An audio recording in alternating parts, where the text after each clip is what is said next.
ئامانجی سەرەکیمان بۆ سەردانی دەڤەری بادینان هەر بەرەپێدانە بەو جەولەیی کە دەستمان پێی کردووە بۆ سەردانی ناوچە جاجاکان وەکو تیمی یەکێتی لە ناو حکوومەتی هەرێمی کوردستان تاکو لە نزیکەوە کادرانی ئەندامان و لایەنگەرانی یەکێتی نیشتیمانی کوردستان بە ئاگاکەین لە سیاسەتی حکوومەت لە کار و چالاکیەکانی حکوومەت لە کێشەکانی کە حکوومەت ڕوبەڕووی بوونەتەوە و لە بەرنامەکانی حکوومەت بۆ چارەسەرکردنی کێشەکانی کە ڕویان لە حکوومەتی هەرێمی کوردستان بووە. ئەوە جانبێکێتی لەلایەکی ترەوە ئێمە کە لێرەین کە ڕاستەوخۆ لەگەڵ کادرانی یەکێتی کۆبینەوە ئەو کادرانن کە ڕۆژانە لە ناو خەڵکن، ئەو کادرانن کە ڕۆژانە ئەتوانن ڕەنگی باشتر لە زۆر کەسی تر معاناتی خەڵکمان پێ بگەێنن،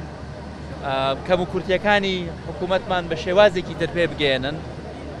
ووا بکەن کە ئێمە زیاتر تایبەتمەندی کێشەکانی ناوچە جاجاکانمان لە بەرچاو بێت تاکو کە ئێمە ئیشی خۆمان بکەین لە ناو حکوومەت یەکسانانە مامەڵە بکەین لەگەڵ هەموو هەرێمی کوردستان لە زاخۆ بیگرە تاکو گەرمیان.